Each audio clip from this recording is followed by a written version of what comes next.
irmãos e famílias da IPUB de São Paulo, tá bom?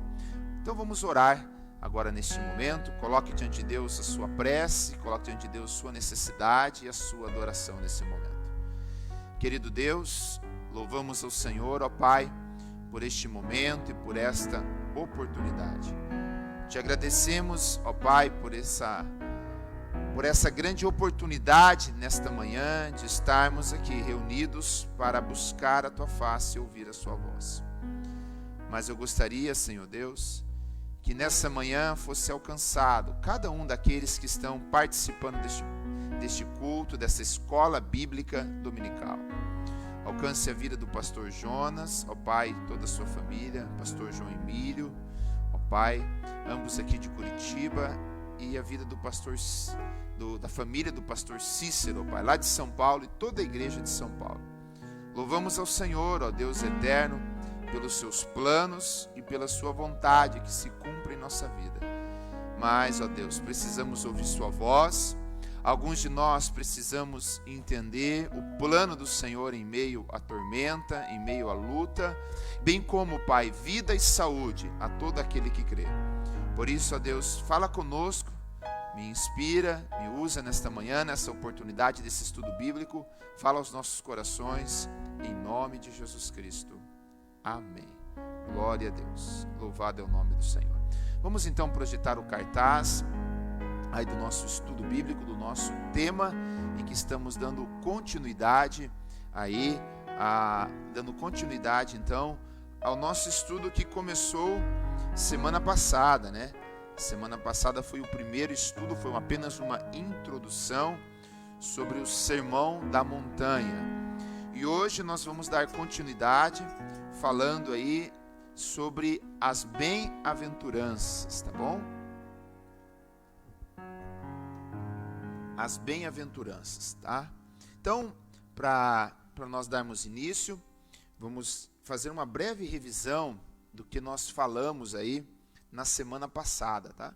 Semana passada nós apresentamos o Sermão da Montanha, que é um sermão que foi proferido no início do ministério de Cristo em uma montanha, tá? E nós ali tratamos o porquê Jesus escolheu a montanha, e um dos motivos foi a grande multidão que você lê no último versículo do capítulo 4, tá bom?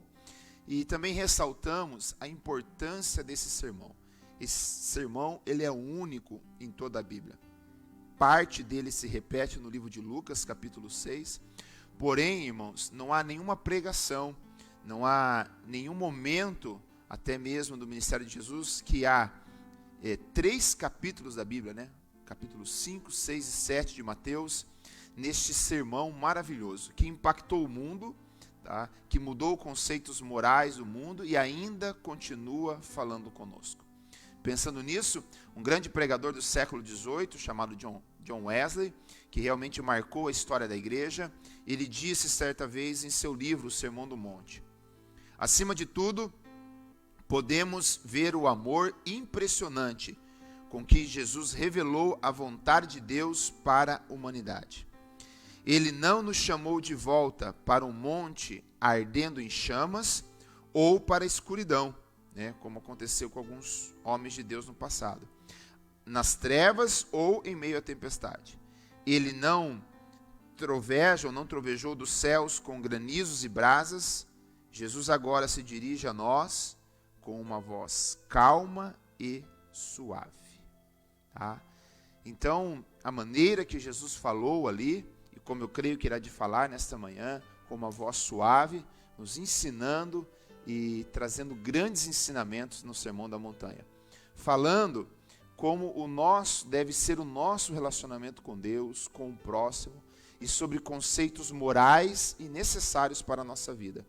E além disso, amados irmãos, Jesus, ao estar proferindo o Sermão da Montanha, nesses 3 capítulos, ele está revelando e mostrando a sua divindade, claramente, né? E pensando nisso também, nesse mesmo livro, John Wesley, ele escreveu, e ele, ao falar sobre as palavras de Jesus, ele então cita uma frase importante, ressaltando aí a divindade de Cristo neste momento, tá? John Wesley diz: ele fala como o Criador de tudo.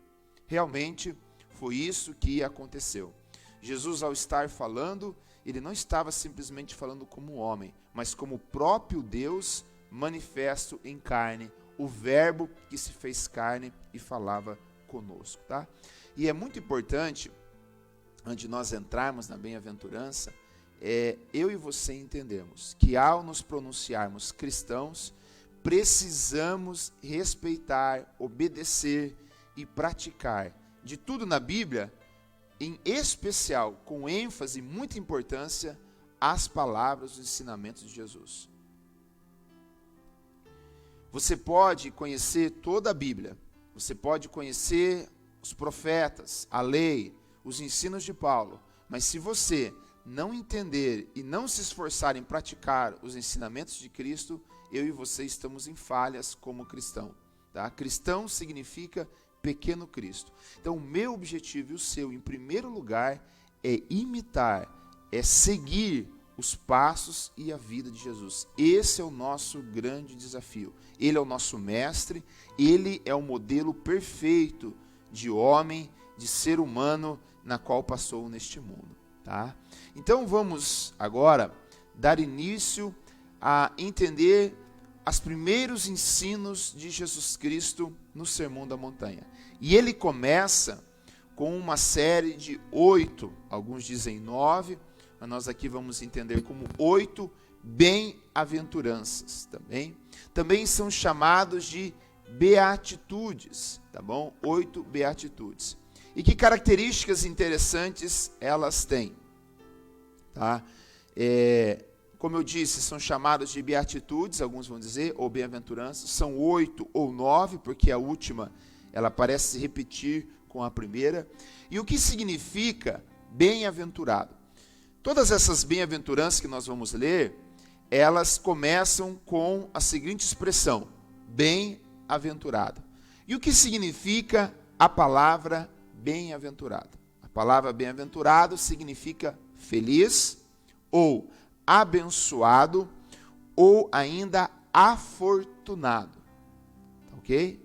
Então, quando Jesus está dizendo bem-aventurado, ele está dizendo feliz, ou abençoado, ou afortunado.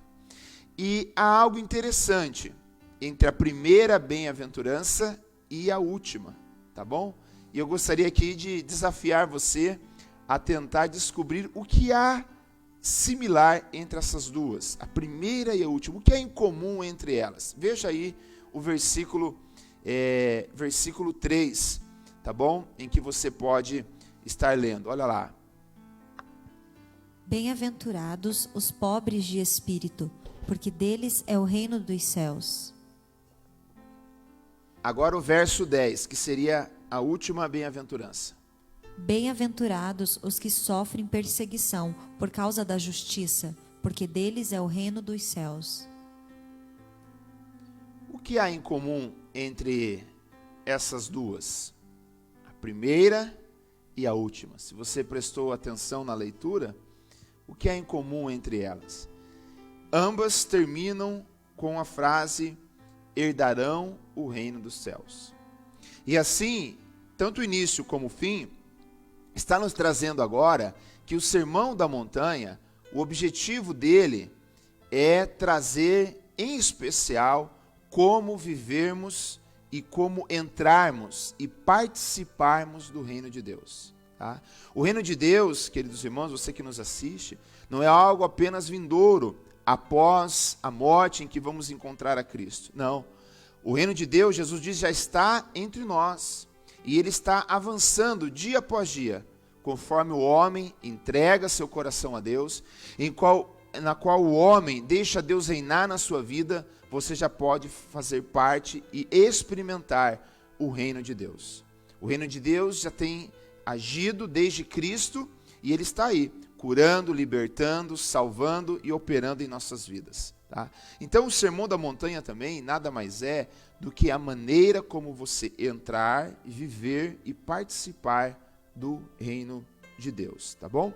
Vamos então entender aqui também algumas questões importantes que você precisa compreender a respeito do comportamento que Jesus espera de mim e de você, que está colocado aí nessas bem-aventuranças. Primeiro, elas não são características naturais ou biológicas de uma pessoa, senão não seria justo.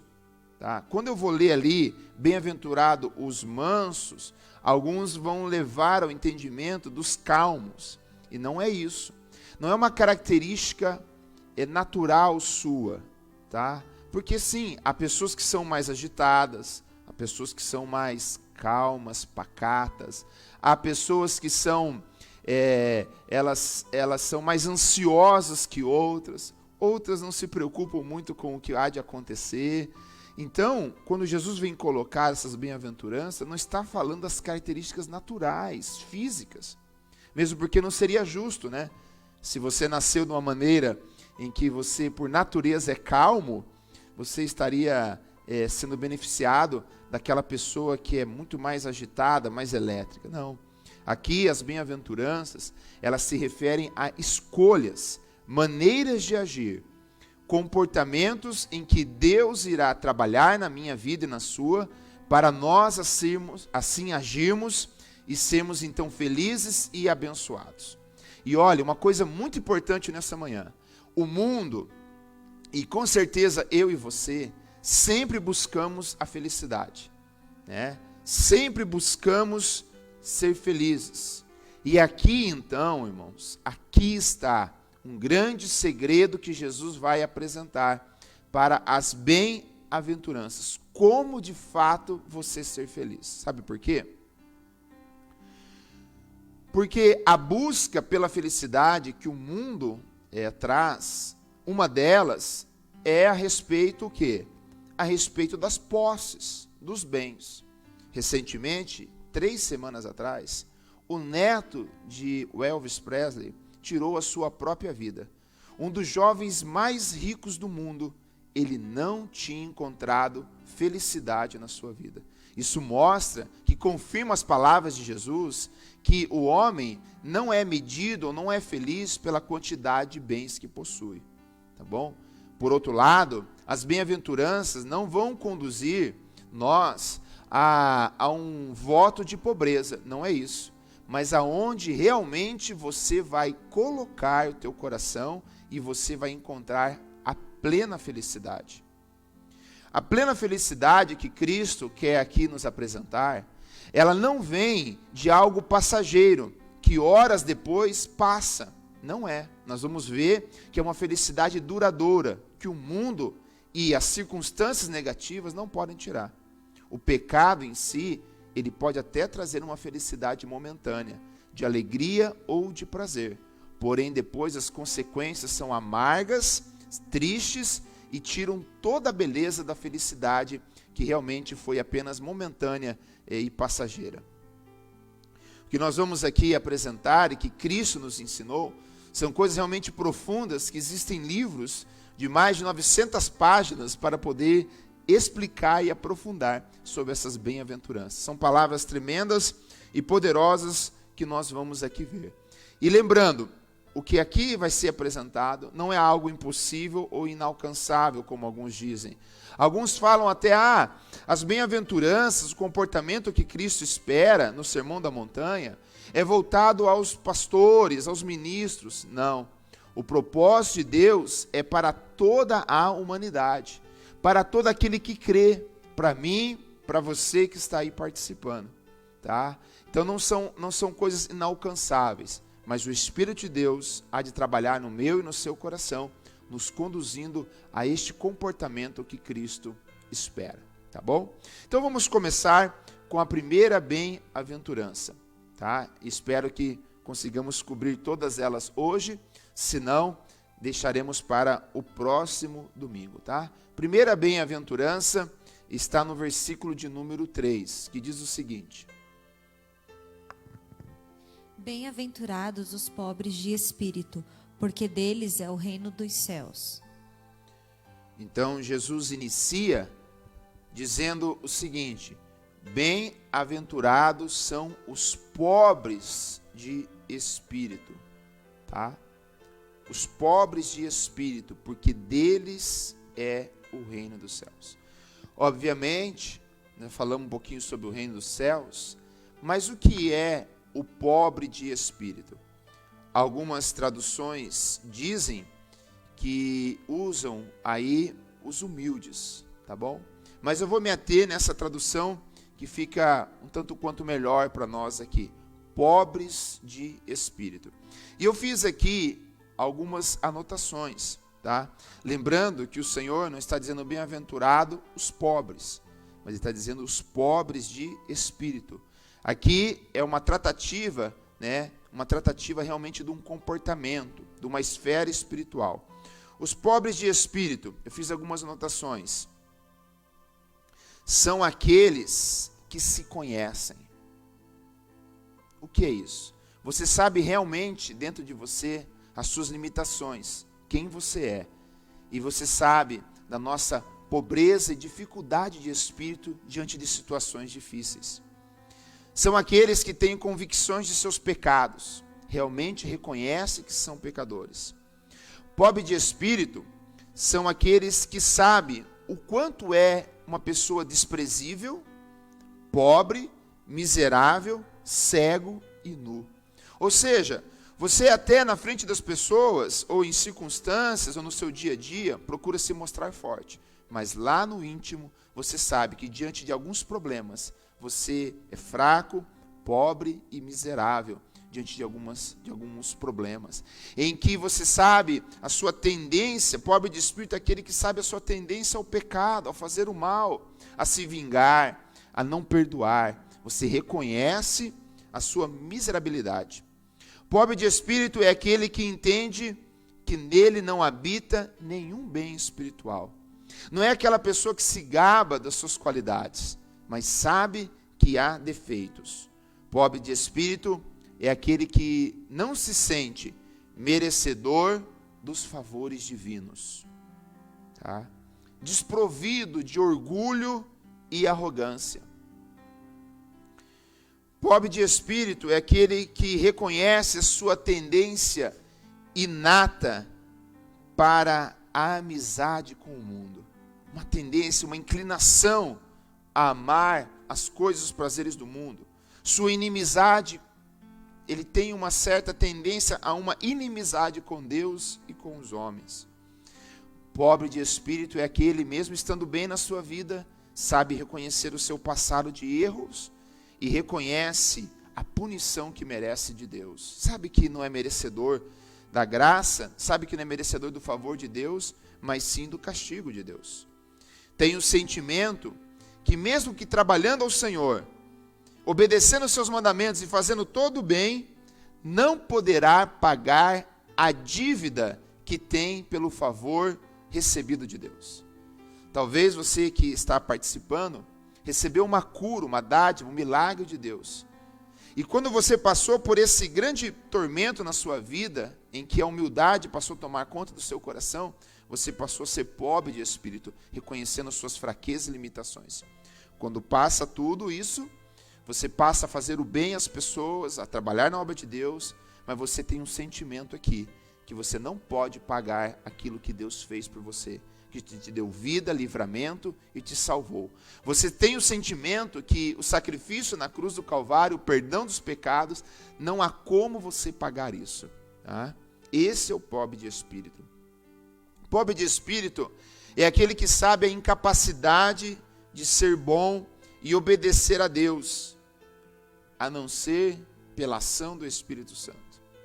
Quando você prega bem, você louva a Deus, você faz algo de bom e você é usado por Deus, o pobre de espírito reconhece que isso não vem dele, mas vem de Deus. É uma pessoa pobre, né, carente espiritualmente, sempre no anseio de Deus, da presença de Deus, sempre quer mais dela. Agora, quem não é pobre de espírito é aquele que tem justiça própria. E o que é isso? É aquela pessoa que se auto-justifica. Ela entende, ela acha que pelas suas ações e pelas suas bondades, ela está justificada e é uma pessoa boa. Ela acredita que fazendo bem, simplesmente ela já é salva, sendo que a salvação vem mediante a fé e a graça de Deus. Pobre de espírito é aquele que não tem uma alta afirmação espiritual. Se coloca numa posição de autossustentação espiritual, de superioridade em relação a outros. Aquele que não é pobre de espírito, ele tem uma moralidade acusatória. Está pronto a julgar os outros, se colocando numa posição de juiz, ao estar analisando o comportamento moral ou atitude de outras pessoas. Então, essa palavra pobre de espírito, ela se confunde um pouco com a humildade, mas é aquele estado que você coloca de realmente, de uma pobreza interna sua, reconhecendo que você depende de um Criador, que você depende de Jesus Cristo para ser uma pessoa boa, agradável e cumprir os seus mandamentos. Tá? Vamos ver então a segunda bem-aventurança agora, o versículo de número 4. Você pode acompanhar aí em sua tela, que diz o seguinte: Bem-aventurados os que choram, porque eles serão consolados. Glória a Deus por essa palavra. Geralmente, irmãos, principalmente entre os homens, chorar representa ou leva a mostrar ou ter um julgamento de fraqueza, um julgamento de limitações, e muitas vezes, em momentos da nossa vida, nós seguramos para não chorar. E quando que nós choramos? É quando a nossa resistência emocional, quando nós percebemos que perdemos o controle da situação, que as perspectivas que vêm pela frente não são boas, em que você se sente em um momento sem saída.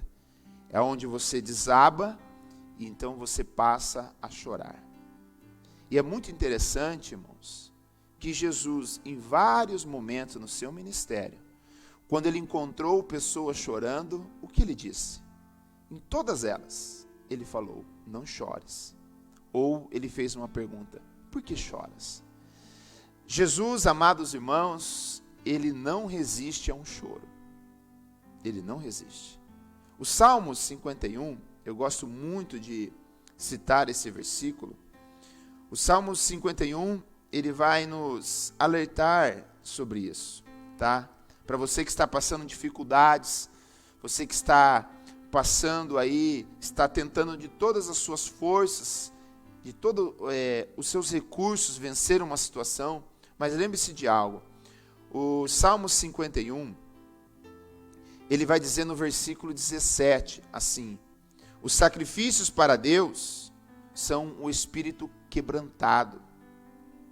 A um coração quebrantado e contrito não desprezarás, ó Deus.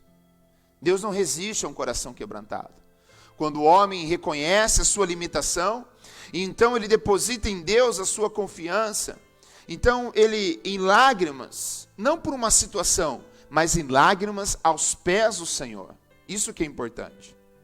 Eu não estou falando aqui do seu choro de emoção. Eu não estou falando aqui, Jesus não está aqui se direcionando simplesmente ao choro de um momento que você vê, de uma circunstância que você passa. Mas quando você chora aos pés do Senhor, desesperado, pedindo ajuda, e Ele está dizendo: bem-aventurado você que está chorando, porque você será consolado. Amados irmãos, há momentos na vida, como nós costumamos dizer, que o céu fica de bronze. E como diz aquele hino, parece que Deus se cala. O silêncio de Deus. E você nessa busca, nesse desespero, em que você parece que sente sozinho, então você passa a chorar, passa a abrir realmente seu coração. E isso não é em vão. A Bíblia tem algumas promessas maravilhosas sobre isso.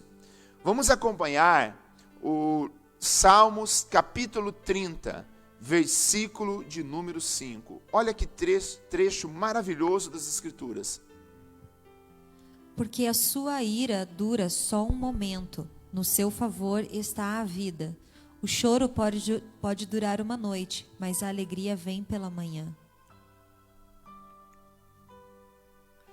Olha lá, o choro, está dizendo o texto, pode durar uma noite, mas a alegria, ela vem pela manhã, tá? Então perceba, queridos irmãos, que o texto está dizendo, essa tempestade, ela vai passar.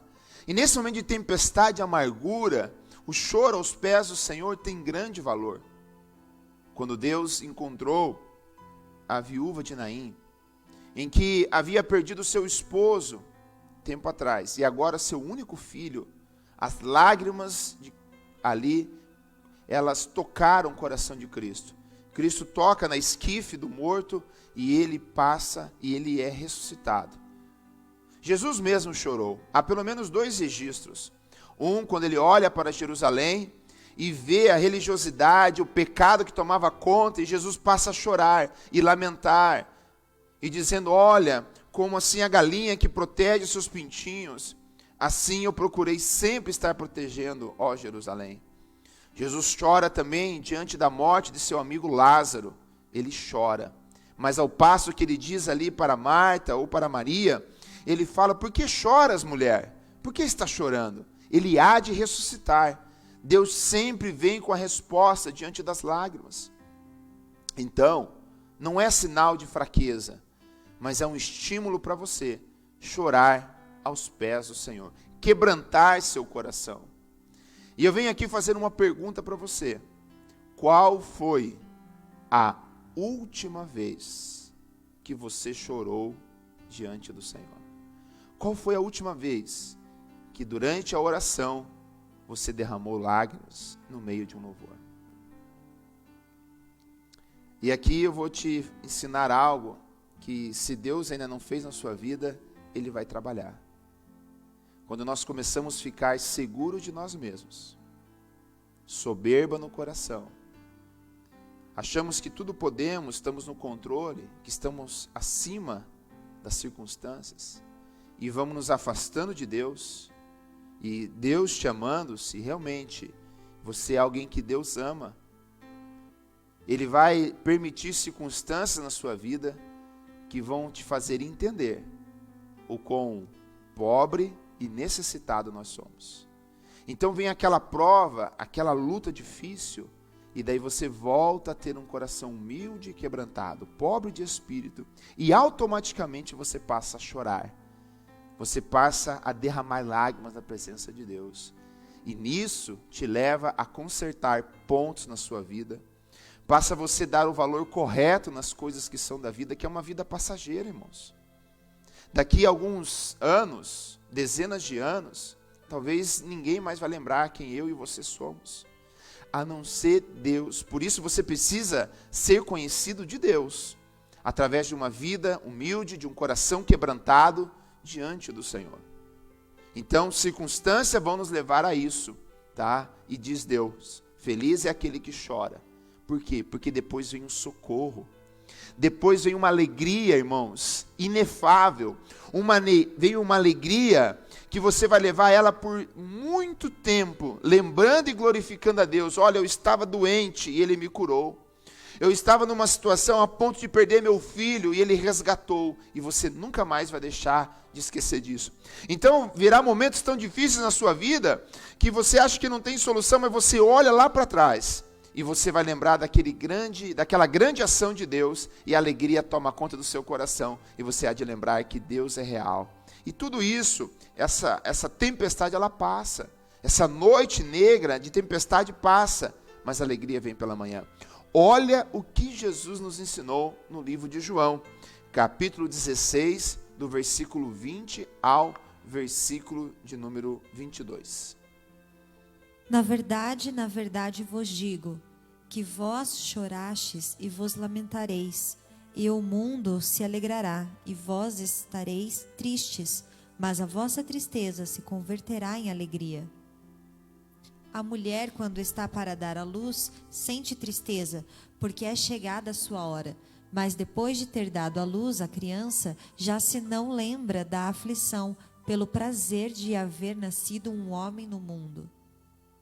Assim também vós, agora, na verdade, tendes tristeza, mas outra vez vos verei, e o vosso coração se alegrará, e a vossa alegria ninguém vô-la tirará.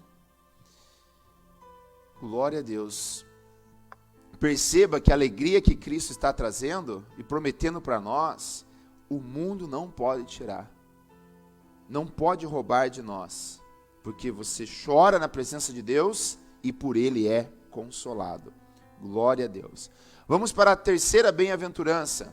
O versículo de número 5 agora de Mateus, capítulo 5, verso 5. Bem-aventurados os mansos, porque eles herdarão a terra. Então agora, Jesus está direcionando a sua palavra aos mansos. E eu falei, aqui é uma armadilha de tradução, e você pode confundir com calmo. Ela até pode levar a isso, mas a mesma palavra utilizada para mansos é a mesma palavra utilizada para humilde. Por isso, algumas traduções que você vai ler, você vai encontrar a palavra humildes, tá?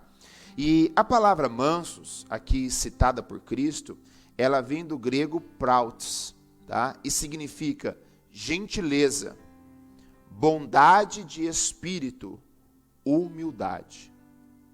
Então aqui, nos atendo à humildade, ao manso, é aquela pessoa que considera os outros superiores a si mesmo. É aquele que mesmo diante de posses, de vitórias e momentos bem-sucedidos na sua vida, ele continua simples e humilde.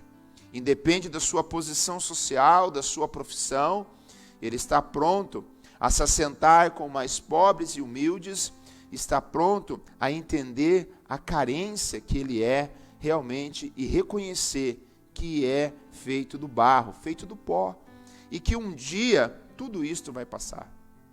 Eu me lembro que na minha formação, um dos primeiros lugares que nós fomos visitar foi o Instituto Médico Legal.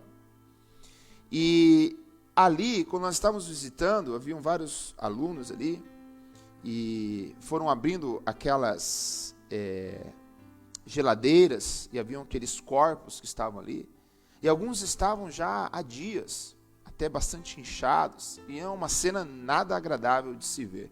O próprio odor e as imagens que se vê ali. Aquilo me marcou bastante.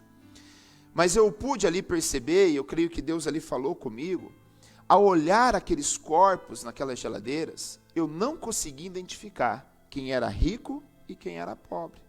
Eu não consegui identificar quem era uma autoridade e quem era uma pessoa simples que não teve nenhuma projeção social. Não há como identificar. E ali, aqui, eu pude entender, aquilo me marcou muito, que nós, seres humanos, estamos destinados a isso, à morte. E ao ir para um caixão, você vai ali no enterro, tudo que aquela pessoa fez, ela não leva consigo. E quando nós temos uma vida arrogante, em que queremos ser superiores aos outros, geralmente no velório, há poucas pessoas, porque o ser humano, nós não gostamos de pessoas arrogantes, mas você vai se dar muito bem, e você tem prazer de estar com pessoas humildes, que mesmo elas sendo bem-sucedidas, ricas, ou em grandes posições, ela não tem dificuldade em te cumprimentar, não tem dificuldade em falar com você, se assentar com você, porque ela sabe que tudo que vem não pertence a ela, mas vem de Deus e que tudo vai passar. Aqui, irmãos, há um brado de Deus, há um brado do Senhor Jesus Cristo nos convidando à humildade, a sermos humildes, tá? A não se colocar em uma posição superior à outra. E a humildade, ela é algo que você não pode dizer que você tem, senão isso é contraditório. Uma vez eu estava em um culto e uma irmã dizendo o seguinte: eu louvo a Deus porque eu sou humilde. Então ela já não estava sendo humilde, né? Ou aquele jargão que diz, né, a gente brinca às vezes, eu tenho orgulho de ser humilde, né? Então você já não é humilde, tá? A humildade, e como diz o livro de Provérbios, é algo que as pessoas vão te louvar e não você mesmo, tá bom? Em que você vai sempre considerar os outros superiores a você. A Bíblia fala, Paulo adverte isso, considere uns aos outros superiores a si mesmo, né? E não irritai-vos uns aos outros, tá bom? Então fica aqui esse grande convite. Mas Jesus diz algo interessante. Vamos projetar novamente o versículo 5 de Mateus. Eu não sei se você percebeu, qual é a promessa para os humildes ou para os mansos? Olha o que diz lá o texto. Acompanha aí na sua tela. Olha a parte final. Porque eles herdarão a terra. Como assim herdarão a terra? E aqui também há um cuidado na tradução, tá bom? A palavra aqui utilizada, terra, no grego, ela se refere tanto ao planeta Terra, como a uma porção de terra, tá bom? Porém, quando nós compararmos lá com o Salmo 37, tá? Versículo 11, que são palavras similares que Jesus utilizou lá no Salmo 37, versículo 11, vou pedir para nós fazermos essa leitura. Mas os mansos herdarão a terra e se deleitarão na abundância de paz. Olha que interessante, Jesus está aqui citando praticamente um texto do Salmo 37, verso 11, que diz a mesma coisa, os mansos herdarão a terra. Só que aqui no livro de Salmos, como ele foi escrito em hebraico, a palavra utilizada aqui para terra, ela está se referindo de uma maneira mais enfática a uma porção de terra. Agora, pense bem comigo, Jesus falando aos judeus que perderam sua terra, estavam sob o domínio romano, então é bem provável que Jesus está dizendo herdarão a terra o que? A terra prometida deles, não o planeta Terra. Herdarão aquela porção de terra destinada a Israel, e isso de fato se cumpriu. Por quê? Porque o humilde ou o manso, em meio à luta, à tribulação, ele se mantém, né, humilde na expectativa da ação de Deus. E a promessa é que eles vão herdar, então, a sua terra prometida. Similar promessa, o apóstolo Paulo fala no livro de Timóteo, 2 Timóteo, capítulo 2, versículo 12. Agora voltado a nós, a eu e você, olha lá. Se sofrermos, também com ele reinaremos. Se o negarmos, também ele nos negará. Então aqui está dizendo, se sofrermos com Cristo, nós vamos herdar, nós reinaremos, melhor dizendo. Então reinar sobre o quê? No mundo espiritual. É na terra de Canaã, a cidade, a Nova Jerusalém, a terra prometida a nós nos céus. Então esse texto, quando se fala herdar a terra, é uma promessa realmente de salvação, da terra prometida que Deus tem separado para aqueles que o seguem e o obedecem. Amém? Vamos agora para a próxima bem-aventurança que estamos estudando nesta manhã. Vamos agora para o versículo de número 6. O que o Senhor Jesus está nos ensinando aqui. Vamos lá. Bem-aventurados os que têm fome e sede de justiça, porque eles serão fartos. Então agora, Jesus está direcionando a sua palavra, dizendo, bem-aventurado aqueles que têm o quê? Fome e sede de justiça. E também aqui, se você não entender o contexto e as palavras de Cristo, a impressão é que dá que, principalmente por causa do português, que Cristo está nos estimulando a um pedido de justiça ou de vingança, muitas vezes, diante de atos praticados por pessoas, atos errados. E muitas vezes você vê e assiste o noticiário, e então você percebe as pessoas dizendo assim, aquelas que perderam um ente querido, ou aconteceu algum acidente, fala, eu só quero justiça. Não é essa justiça que Jesus está falando. Não, porque a justiça dos homens, ela é falha. Ela muitas vezes é desproporcional. Ou ela é mais grave, ou ela é mais branda. Mas aqui, justiça em que o Senhor Jesus está utilizando, ele utilizou a palavra grega dikaiosune, que significa, no sentido amplo, estado daquele que é como deve ser. Justiça, uma condição aceitável de Deus. Significa ainda, doutrina que trata do modo pelo qual o homem pode alcançar um estado aprovado de Deus.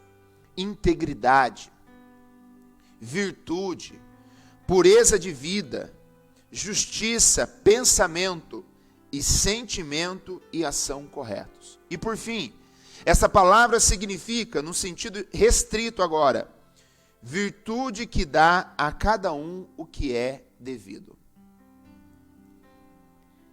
Então aqui, os que têm fome e sede de justiça, não é aqueles que querem vingança, querem que seja punido aquele, não. Aqui, justiça, ela significa fazer a vontade de Deus. Justiça significa aqui estar correto diante de Deus. Em outras palavras, Jesus está dizendo, olha, você que busca e quer fazer a vontade de Deus, você será farto. Você será realmente feliz e abençoado. Sabe, o convite de Cristo para mim e para você aqui, é que você procure na Bíblia, procure nos ensinos, nas pregações, descobrir, e você pergunte a Deus, qual é a sua vontade, o seu plano, o seu propósito para a minha vida. Não saia vivendo da sua maneira.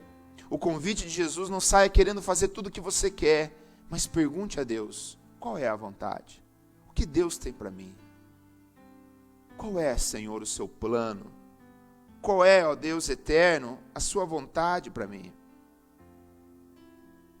Aqui, justiça, que Jesus está dizendo, é você querer dar a cada um, realmente, aquilo que é, pagar aquilo para aquela pessoa que realmente ela tem direito.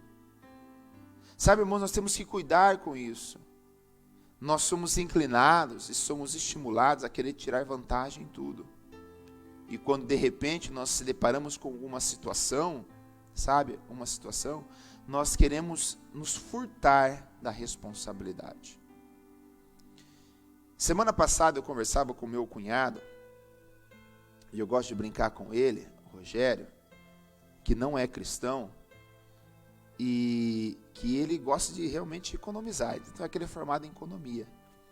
Mas ele contou um episódio, irmãos, que eu não sei se todos nós agiríamos assim.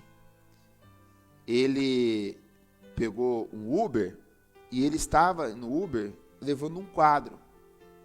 Só que quando ele foi entrar no carro, ele resbalou um pouquinho o quadro e fez um risco, pequeno risco na porta do veículo.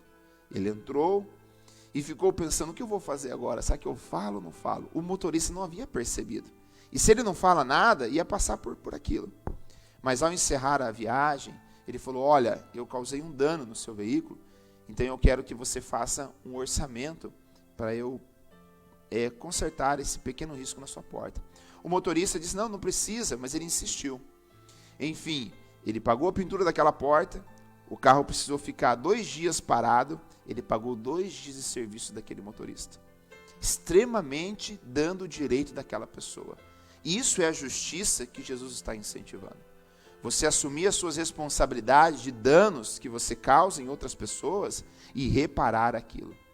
É normal, nós vemos pessoas que de repente danificam um bem, até mesmo na igreja ou de outra pessoa, ela fala, desculpa, eu não vi, foi sem querer. Não basta isso, você precisa consertar aquilo que você quebrou, aquilo que você trouxe o dano. Isso é praticar a justiça que Jesus está aqui mostrando. E por isso é que Jesus, então, ficou muito sensibilizado quando o quê? Quando Zaqueu falou, olha, todo o que eu cobrei erroneamente, todo prejuízo eu vou restituir, eu vou dar metade aos pobres, e a outra metade eu vou aplicar e restituir 4 vezes mais se alguém eu defraudei. O que Jesus falou? Entrou salvação nessa casa. Porque o reparo do que é justo para com a pessoa. Tá? Então também justiça aqui simboliza estar vivendo do quê? De uma maneira reta, fazendo a vontade de Deus. Vamos para a próxima bem-aventurança, tá bom? Próxima bem-aventurança, versículo 7 de Mateus 5. Bem-aventurados os misericordiosos, porque eles alcançarão misericórdia. Então aqui aparece 2 vezes a palavra misericórdia, com a sua flexão, né? Bem-aventurado aqueles que buscam, né? Ou bem-aventurados que são misericordiosos, porque eles alcançarão misericórdia. E o que é misericórdia? Misericórdia, ela vai operar quando você tem o direito de cobrar aquilo de uma pessoa, de punir aquela pessoa, e ela se arrepende, e você deixa de aplicar aquilo, e no lugar da punição, da vingança, você cobre aquilo com misericórdia, com perdão. Olha que interessante a origem da palavra misericórdia, ela vem do latim. Observe, ela é formada por 2 palavras, a palavra misericórdia, que tem sua origem aí no latim. Veja aí na sua tela, ela vem da palavra miseratio e a palavra cordis. Então, miseratio mais cordis formou a palavra para o português, que veio do latim, formou a palavra misericórdia. E o que significa miseratio? Significa compaixão, tá bom? Compaixão. E cordis, vem do latim, coração. Então, a palavra misericórdia significa coração, coração compadecido, ou coração com compaixão. E o que é compaixão? Compaixão é sentir as fraquezas, o sofrimento alheio. É entender a pobreza, né, alheia. É se compadecer, é se colocar no lugar daquela pessoa. Então perceba, bem-aventurados que praticam a misericórdia, os misericordiosos, porque eles terão o quê? Misericórdia. Querido, amado irmão, irmã que me assiste, Jesus traz uma importante parábola sobre o credor incompassivo, que em resumo, ele é perdoado de uma grande dívida do rei, na casa dos milhões, e não quer perdoar o seu próximo na casa das centenas. Então, eu e você, nós carecemos do perdão de Deus. E o Pai Nosso vai nos orientar a isso. Se nós não tivermos misericórdia com os homens, não perdoarmos os homens suas ofensas, mas queremos a vingança, queremos a justa retribuição, Deus também não terá a obrigação de ser misericordioso conosco. Então Jesus aqui está incentivando, sejam misericordiosos uns com os outros, para que vocês também sejam alcançados, sejam beneficiados pela misericórdia de Deus. Porque, na verdade, é impossível o homem ser salvo se não for a graça, a misericórdia de Deus estendida sobre nós. Tá bom? Então, procure praticar a misericórdia. O que é o oposto do misericordioso? É o implacável. Aquele que não deixa passar nada e não perdoa nada, mesmo a pessoa se arrependendo, pedindo, clamando, e mesmo ele vendo aquela situação daquela pessoa, ele não se compadece com o sofrimento alheio e é implacável na aplicação do juízo, das penas ou das cobranças, tá? Não seja assim, senão você não terá a misericórdia de Deus. Vamos para a próxima. Já estamos quase encerrando esta manhã. A próxima bem-aventurança. Bem-aventurados os limpos de coração, porque eles verão a Deus. Olha que texto maravilhoso. Limpos de coração, porque verão a Deus. O que é uma pessoa limpa de coração? Lá o Salmo também diz, quem subirá ao monte santo do Senhor? O que é limpos de mãos, puro de coração, que não jura enganosamente e que não entrega sua alma à vaidade. Como eu posso, então, entrar na presença de Deus? Aqui, Jesus está também, em outras palavras, fazendo referência ao Salmo, que os puros de coração, eles verão a Deus. Pureza significa que não tem mistura. Pureza significa que não tem mancha. Puro de coração é quando você, em primeiro lugar, não tem uma segunda intenção. Ou seja, você se mostra para alguém de uma maneira, mas lá no fundo do coração, no seu coração é outra. Você não está sendo puro. Lembrando que a palavra hipócrita, que representa um pouco isso, que é aquele que fala algo e vive diferente, ela vem da palavra hipócrates, que é encenação, que era utilizada no teatro. Então, o puro de coração é aquele realmente que tem a intenção correta. Porque se você faz o bem para alguém, mas buscando uma retribuição, você faz uma boa obra, uma construção, algo, mas querendo algo em troca disso, por exemplo, votos, você não está sendo puro de coração. Querendo um benefício próprio, já não há pureza. Já o que? Más intenções ou segundas intenções. Em Provérbios 16 é claro que você pode fazer o plano, mas Deus vai sondar a intenção.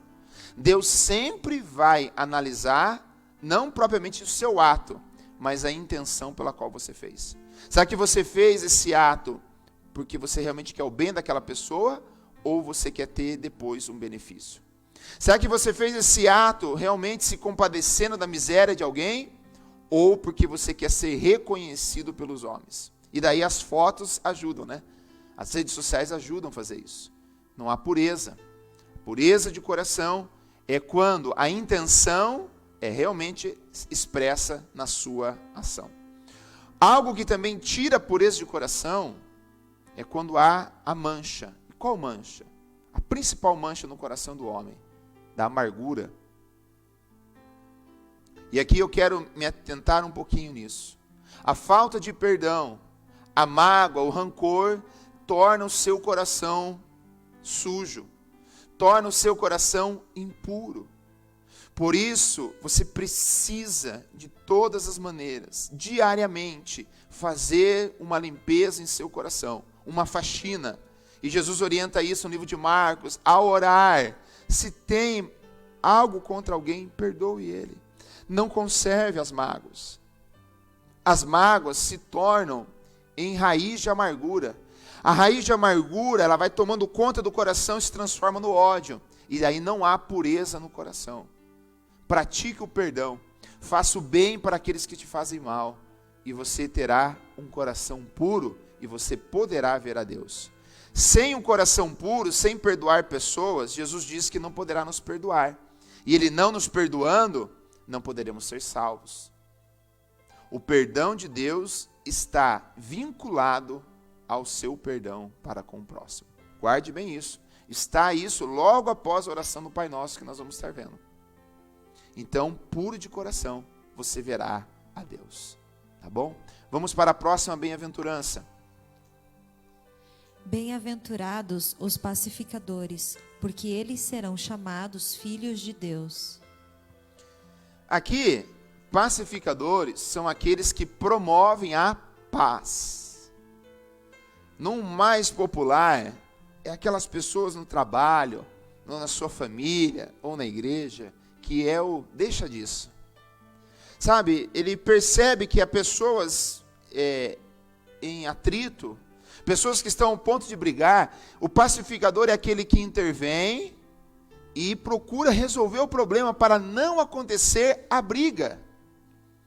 Veja, é tão importante isso que você será chamado filho de Deus, se você é uma pessoa que traz paz e não confusão.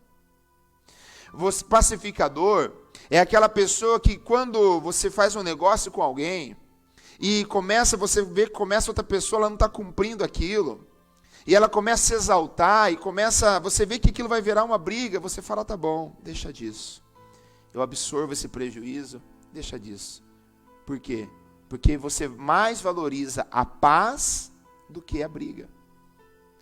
Você quer ter o teu lar em paz, você não quer confusão. Então você evita entrar em discórdias.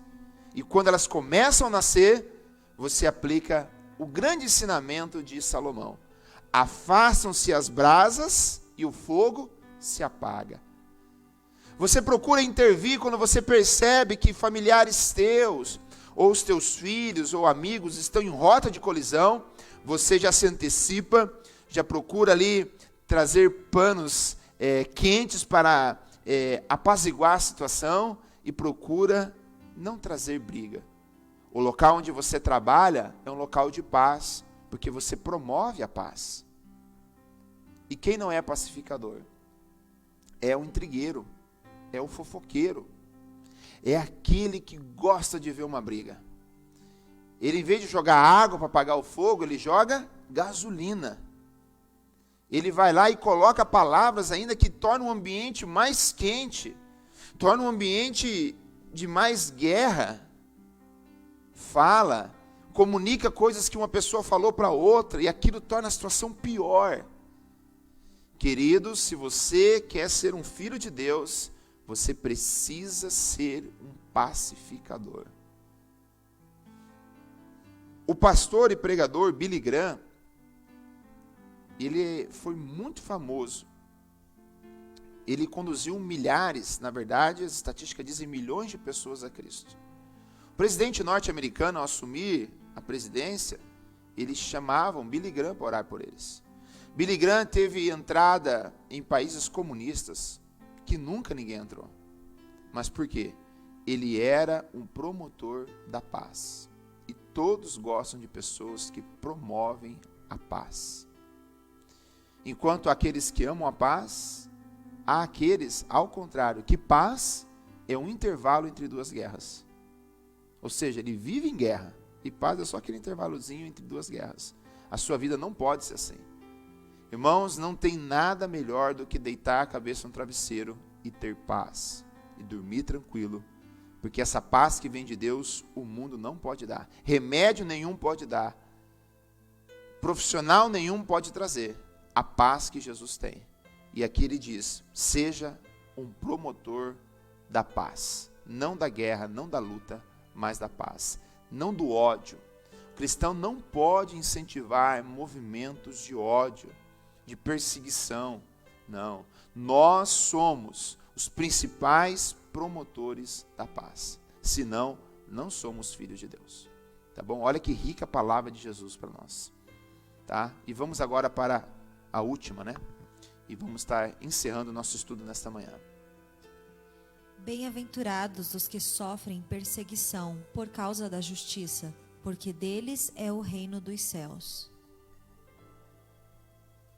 Bem-aventurados sois vós, quando vos injuriarem e perseguirem, e mentindo disserem todo o mal contra vós por minha causa. Exultai e alegrai-vos, porque é grande o vosso galardão nos céus, porque assim perseguirão os profetas que foram antes de vós. Glória a Deus. Aqui a última bem-aventurança está falando sobre aqueles que sofrem por causa de Jesus Cristo. Eu digo para você, e a Bíblia vai depois dizer, nós vamos ver nos próximos versículos, nos próximos domingos, que se os homens dizem todo bem contra você, e você é o querido de todos, é que provavelmente você não está falando a verdade, é que provavelmente você não está seguindo plenamente os ensinos de Cristo, porque ao seguirmos e praticarmos os ensinos de Cristo, você vai incomodar pessoas. É inevitável. É inevitável você praticar algo a respeito do que Cristo ensinou, e os homens não perseguirem, os homens não tentarem fazer mal, tentarem te humilhar, tentarem te injuriar, tirar direitos seus.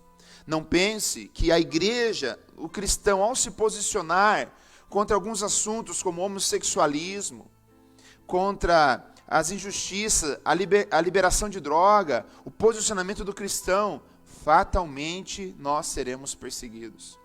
Quando você se posiciona contra o divórcio, quando você se posiciona contra o aborto, quando você se posiciona contra a mentira e você não pratica e não aceita a mentira, obviamente você terá problemas. Mas Jesus está dizendo, fique calmo, né? Seja uma pessoa que espera em Deus, porque você terá um grande galardão nos céus. Ao olharmos a história da igreja, os pais da igreja foram queimados em fogueiras, foram decapitados, foram arrastados vivos pelas ruas, por defender a mensagem do nome de Jesus Cristo. Então, se realmente você vai pregar a verdade, se você vai anunciar que Jesus é o único Deus, se você vai pregar as verdades bíblicas, entre elas a necessidade do batismo com o Espírito Santo, e que o batismo é em nome de Jesus Cristo, se prepare, você terá algumas caras feias, você terá oposição, resistência, como Daniel teve, ao não ceder e não cumprir o dito do rei e continuar orando ao Deus vivo, a não se dobrar às imagens de escultura. Com isso, ele foi levado o quê? À cova dos leões. Mas veja, a atitude de Daniel foi uma atitude mansa depois. Não foi de luta, de manifestação, não, porque ele estava sofrendo em nome do Senhor. E ele foi e Deus o livrou. Quando você acompanha a história da igreja no livro de Atos, eles apanham por causa do nome de Jesus, você acha que eles ficaram tristes? Leia o livro de Atos, ali em especial capítulo 4. Eles vão então se regozijar e se alegrar, dizendo, olha, estamos felizes, porque fomos achados dignos de apanhar por causa do nome de Jesus. Não é tristeza isso, é motivo de orgulho no bom sentido da palavra. É motivo de alegria, quando a igreja, por pregar a verdade, por fazer o bem, ela passa a ser perseguida. Jesus foi perseguido, os profetas foram, e ele diz então, bem-aventurados, porque vocês terão um grande galardão no céu. Bem-aventurados sois vós, se disserem todo o mal contra você, levantarem mentiras, como fizeram com o apóstolo Paulo, falsas testemunhas, alegrai-vos, alegrai-vos, porque Deus está vendo tudo isso, e Deus há de fazer justiça e tem um grande galardão separado para você. Apenas continue firme, continue fiel e continue na presença de Deus. Tá bem, queridos irmãos? Com isso, estamos aqui encerrando, tá bom? Encerrando o nosso estudo nesta manhã, encerrando as bem-aventuranças, tá bom? Então, bem-aventurado são quem? Os pobres de espírito, tá? Porque vocês receberão, herdarão o reino dos céus. Está dizendo, olha, bem-aventurados são os que choram, porque serão o quê? Consolados. Nós vimos lá, bem-aventurados também os que têm fome e sede de justiça, porque herdarão a terra. Bem-aventurado os mansos, tá bom? Vem aí também, bem-aventurado os mansos, porque herdarão a terra, tá? O que tem fome e sede de justiça serão fartos. Nós vimos também, bem-aventurado os misericordiosos, porque alcançarão misericórdia.